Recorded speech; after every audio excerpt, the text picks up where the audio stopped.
This happened during my early 20s. I used to live in a small home with a group of 3 other guys. We all didn't really know each other before moving in together, but we had gone to the same college and graduated at the same time. So with all of us looking for somewhere to live afterward, it all just kind of fell into place. Splitting the rent 4 ways, we were able to afford a relatively small house on the more rural outskirts of the city. Everything closer was a bit too expensive. All went well for the first 9-ish months, but pretty suddenly, 2 of the guys decided to move out, leaving just me and KJ. Unfortunately, KJ was the only one of the 3 that I didn't really talk to that much. He was always working, or getting home late, or just not wanting to hang out with the rest of us, so it kinda sucked that it was the other 2 that left. It also meant we had to pay double between each of us. This wasn't something we could keep up, and agreed that at the end of the lease in 3 months, we would go our separate ways and leave the house. For the first month after the 2 left, it became really apparent how absent KJ was. On my days off, I was often at home just chilling all day and night by myself, which was very different from when the other 2 lived here. I didn't care too much. If anything, it was great having the place all alone, but I did think it was odd he was out for so long all the time. He only worked part-time in the mornings, but I figured he must have been out with friends all night every night. However, one night I happened to stay up a little later than usual. I was sitting in my room, and it was maybe about 1 a.m. when I saw headlights shine through my window, pulling down the gravel driveway. When I heard the front door open, I got up, and for some reason felt like saying hi, just to keep things from getting too distant and awkward between us. I opened my bedroom door, but was kind of startled as I heard his footsteps begin rushing down the hallway. When I stuck my head out, he jumped, like I'd caught him in the act of something. The lights were off in the hallway, so I couldn't see him too well, but I could see that his eyes were wide and his body was frozen just outside of his bedroom door. "What's up, KJ? Just seeing how you're doing," I said to break the silence. The way he just stood there in the dark hallway with his wide open eyes and looked at me was kind of chilling. "I'm good." There were another few seconds of silence before I just nodded and stepped back into my room. Well, that definitely didn't help make things any less awkward between us. Why was he acting so strange, hurrying to his room and all? I didn't want to be nosy, but it kinda had me concerned. After a couple minutes, I opened my door carefully and quietly walked down the hallway. I just wanted to listen for a second as I passed by his room, and nothing more. But when I did, I heard him moving around frantically, like he was opening and closing drawers chaotically. It was so odd that I stopped walking for a second and leaned a bit closer to his door. The chaos continued, making me feel really uneasy, until it suddenly went quiet. Everything stopped, like he just froze. As the seconds started to go by, I got increasingly more uneasy and wanted to get out of that hallway. But before I could even move, the door suddenly swung open. KJ stood in the doorway with the same wide open eyes as before, staring right at me. In an effort to cover for myself, I said I was just heading to the kitchen and asked if he wanted anything. KJ quietly muttered no, then closed the door on me. It was honestly really creepy and only made me feel more like something was going on with him. I went into the kitchen to follow through with what I said, then went back to my room. He was quiet for the rest of the night. For the next probably 5 or 6 days, I found myself more attentive to what KJ was up to. I'd stay up until he got home, always feeling too uncomfortable to sleep until I knew he was in his room and up to nothing. During those days, he remained in that disturbing, almost zombie-like state that he was in that one night. His eyes grew increasingly more restless every day, and he spoke no more than a couple words, always hurrying into his room. Until one night after he got home, and as I was in bed trying to sleep, a knock came from the other side of my door. It scared me. I never heard him walk down the hallway to my room. I got up and opened the door. He had that same look with restless eyes, but had a partial smile as well. He mentioned that he just got home and thought he dropped his wallet somewhere out in the driveway as he was walking up to the door, asking if I had a flashlight and would help him find it real quick. I found it strange, like he'd never asked anyone for help before, or really to do anything with him. Although I thought it was odd and I was tired, I thought maybe this was a chance to make things better, so I grabbed a flashlight and followed him out to the driveway. He started up some small talk, just asking about work and stuff, as we started walking on the gravel and looking around. I noticed almost right away that his car was parked really far down the driveway though, like all the way at the end, for seemingly no reason. So if he walked all this way, we had to do the same to look for his wallet. We got all the way down to his car, and I never spotted anything on the ground, but then he started leading me away from the car. I was still shining the light around, but realizing there was no reason his wallet should be way out here away from the driveway, I asked what we were doing. KJ took a few seconds to respond, like he was thinking, before saying he went for a short walk out here earlier, so he could have dropped it. But I didn't really believe him. He kept trying to lead me further from the driveway and deeper into the woods. Every time I said we should turn back, he would repeatedly try to convince me otherwise. It got really suspicious really fast. I felt my nerves building up. Here, you could take the flashlight. I'm gonna head back to the house. I gotta be up early for work tomorrow anyway, I said as I tried to hand over the flashlight to him and make my exit. He didn't take it though. His clearly fake smile faded, and his restless eyes looked more than disappointed. He looked angry. He didn't respond, but the tension was making me really uneasy. After a few seconds, I turned around and started quickly walking away from the woods. I looked back a couple times, seeing KJ just standing there and watching me. As soon as I got to the house, I started packing. I didn't know what that was, but I didn't feel safe with him at all. I didn't sleep the whole night, listening to make sure KJ wasn't up to anything else. But he never came back to the house that night. In the morning, I got everything important stashed into my car and left. Even years later, I never heard anything from KJ or figured out what was going on. His behavior wasn't normal, and I honestly think he was planning to do something horrible in the woods that night.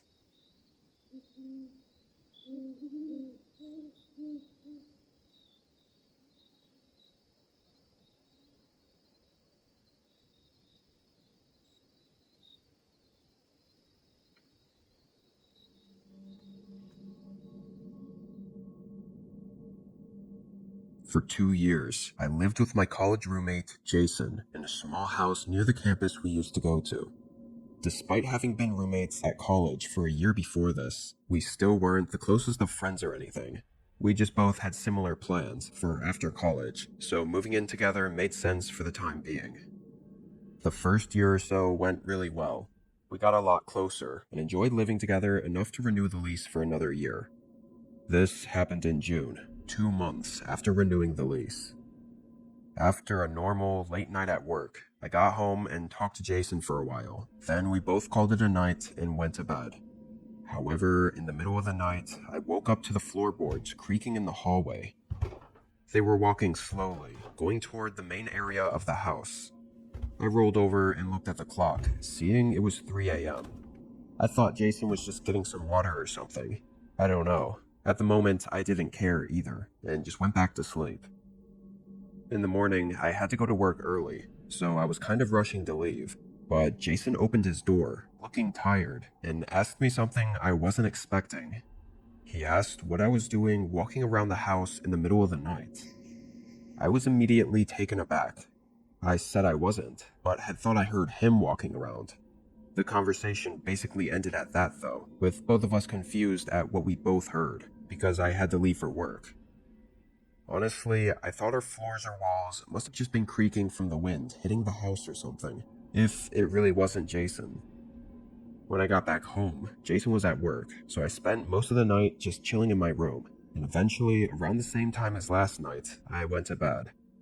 But then again, I woke up around the same time to the floorboards making that same creaking sound. This time, rather than going right back to sleep, I tried to listen more carefully. It sounded exactly like someone slowly walking through the hallway and into the living room. Once they got to the other side of the house, I couldn't hear anything for about 30 seconds and decided to get up and check on it. I opened my door and walked down to the living room, but Jason wasn't in there. As far as I could tell, there was nothing there that could explain what I heard. I went back to my room and went to sleep. What I found so strange about it was that the sound moved through the house. Like if it was just the home creaking, why did it slowly go across the house like that? I mentioned it to Jason in the morning, and neither of us could come up with any ideas. Jason was off this day, but at 2, I had to go to work. I didn't make it back to the house until nearly 11. When I did and walked down the hallway to my room, I was surprised to see Jason still up. I just saw him in the corner of my eye, sitting on the bed in his room as I passed by the doorway.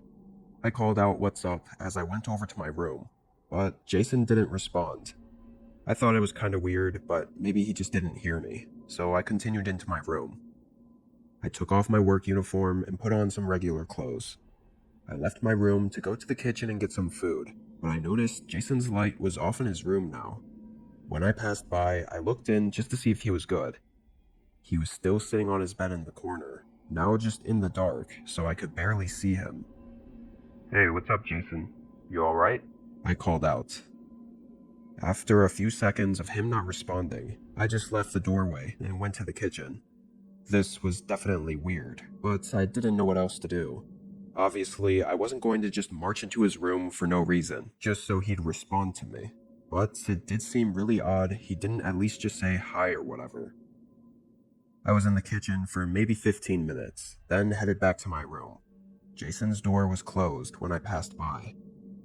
For a whole hour, I stayed in my room, but then I heard that sound.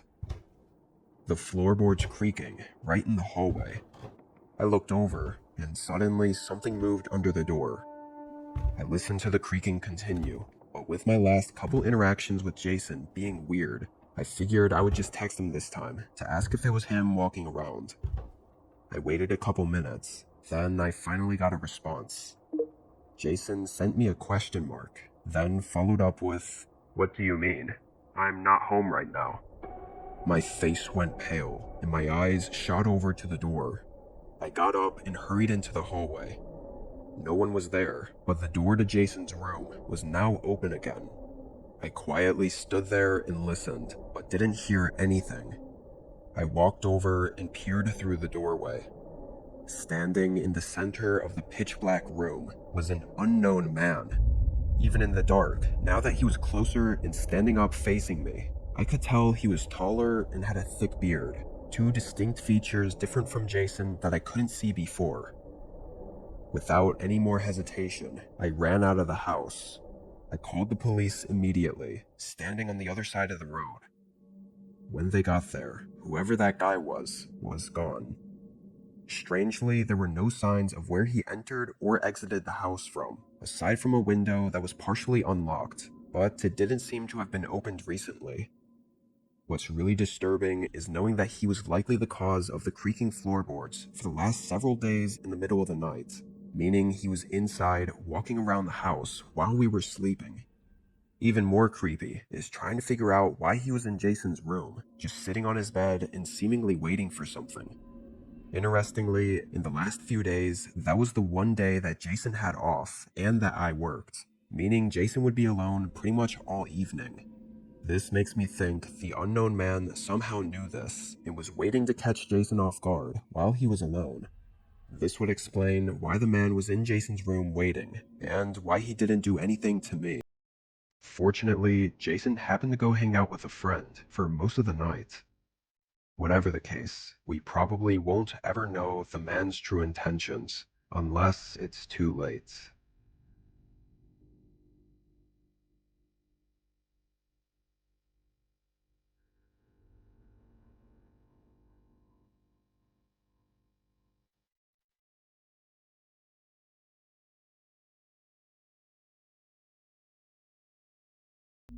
In 2015, when I was 23, I had used Craigslist to find a roommate to share my apartment with.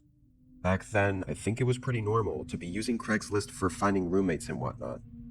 There weren't really any other sites to do so on, and it wasn't exploited as much as it is today. I posted a listing with some pictures of my place and made sure to specify that I was looking for a roommate preferably close to my age. After only a few days, I got a response from a woman named Hannah. She said she was also 23 and still in college, and from everything we talked about on the phone, she seemed pretty similar to me, and like we might actually make good roommates. So I scheduled to have her stop by and tour the place. When she did, everything seemed great. Hannah liked the place, and we agreed on a price, and within a week she had moved in with me. I will say, I did notice that she didn't quite look her age. She was a bit taller than me, and just had a more mature, older look to her. I figured it was nothing though, that she just happened to look a bit older than her age. Anyway, the first few days went by, and we didn't really have much time to get comfortable with each other yet, as I had work and she had college and work as well. It was the 5th day after she'd moved in that I got home from work and entered the apartment around 10 p.m. As soon as I opened the door, I heard footsteps rushing through the hallway, and then a door slamming closed. Confused, I dropped my bag down and went over to look down the hallway that led to both of our bedrooms. Their door was closed, and the light was on in their room, but my door was open. I knew I'd closed it before leaving, so I thought that was pretty weird.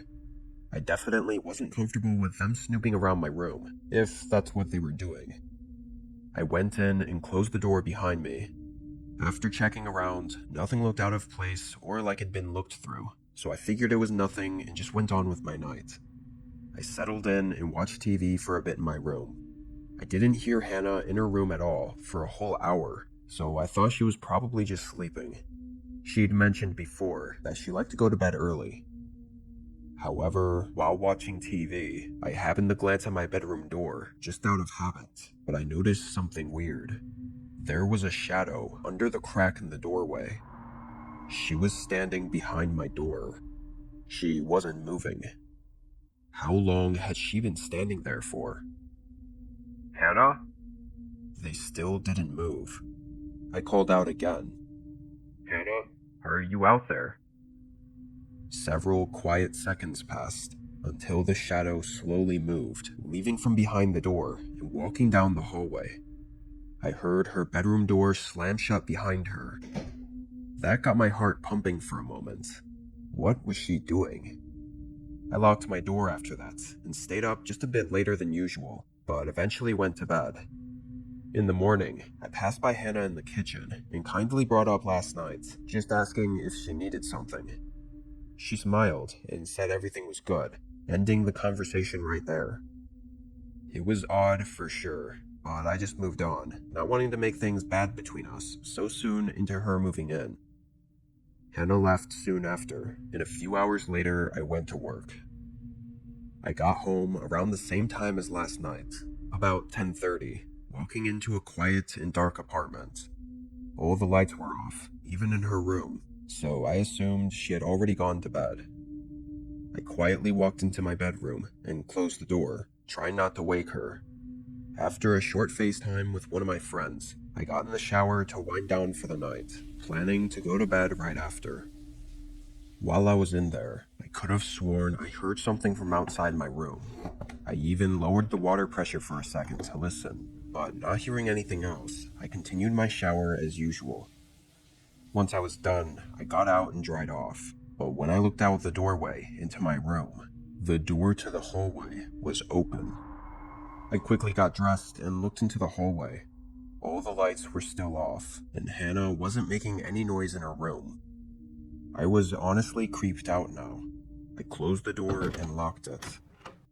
What's really odd is that I was almost sure that I'd unconsciously locked the door when I got home and went into my room. Obviously now, I assumed I'd just forgotten to, but definitely wasn't going to forget anymore. But why did she even open my door in the first place? Did she even open my door?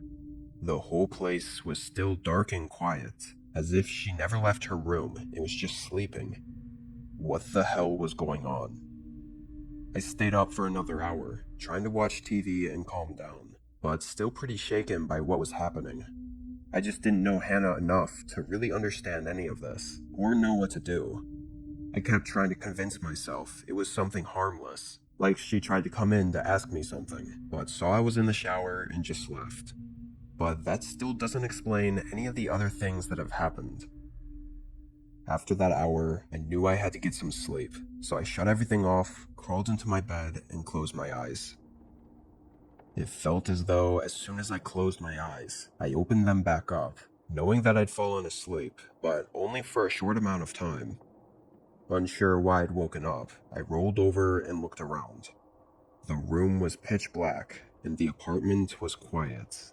Not even any noise from the neighbors, just the silent creaking of the old building. But through the dark, I could tell that the door to my room was cracked open, maybe just a few inches, but that didn't change how instantly terrifying it was. I knew without a doubt I'd locked it this time, and even creepier, I never heard it open. "Hannah?" I called out in a soft voice. The silence of the place almost felt like it was getting louder, making me more nervous as the seconds passed. I sat up. I was just staring at the crack in the door, focused on the darkness between it, feeling like someone was watching me through it. But as my eyes adjusted to the dark, I looked around the room again. In the corner, I could see her figure standing near my wardrobe. She didn't move or speak, just faced me and stood in the dark. As each second passed, I felt my heart beating faster and faster, until she suddenly took a step forward. I still couldn't really see her well, but I could make out the general outline of her face, and she had this blank, dead stare, like she was looking through me. She took another step, then suddenly ran across the room and into the hallway. A second later, I heard her bedroom door slam shut. After a moment, I grabbed my phone and car keys, then sprinted to the front door and exited the building. I know she technically did nothing to me, but I was absolutely horrified. I didn't even want to stay in the parking lot, worried she'd run out looking for me. I drove to a nearby neighborhood and parked, then called the police, hoping to figure out what was going on with the safety of officers around. It took about 15 minutes for the police to make it to the apartment. By then, Hannah was gone, took most of her belongings and just vanished. It was then, as we tried to contact her and figure out who she was, that we realized all the information I had on her was fabricated. Even her name didn't match up, and her phone number was for a prepaid burner phone. It had no name or identity attached to it. Like I said, this was in 2015, so even a decade later, I've never heard from or seen her again. Which makes me think she likely had some really disturbing intentions had I stayed roommates with her any longer. There's a lot of questions, and basically no answers. After that, I moved apartments, worried that the woman might come back when I least expect it.